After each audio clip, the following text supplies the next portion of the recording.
Ragdoll is a great pose to stretch the entire back body, whether done in the middle of the room or at the wall. Let's start in the middle of the room. So placing the hands on the floor, tuck the toes under and lift the hips up. Feet are hip-width apart, and you can place the fingertips on the ground or onto the blocks to steady yourself. Grab the opposite elbows and ensure that the neck is just dripping off of the spine.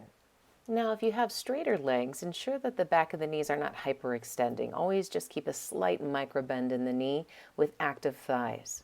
Or you can bend the knees deeply, allowing the chest to rest on the thighs to fold more deeply into your body.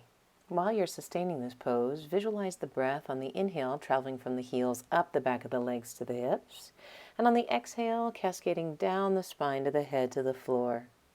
And when you're ready to come out, release the hands down first, and then slowly lower one knee and then the other to sit back. Now let's see how to set this up at the wall. So bringing the feet about mat width, come in at a diagonal, coming in from the side so that the upper back can get as close to the wall as possible.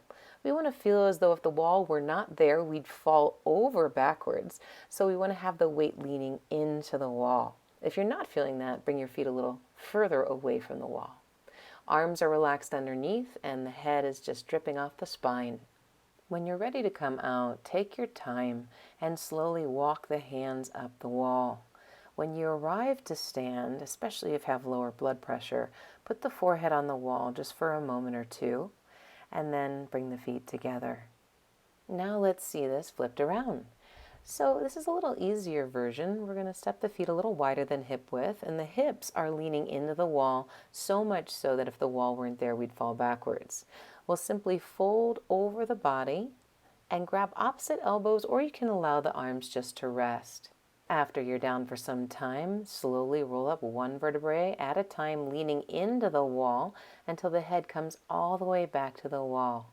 And then press the palms into the wall to stand up. Great work.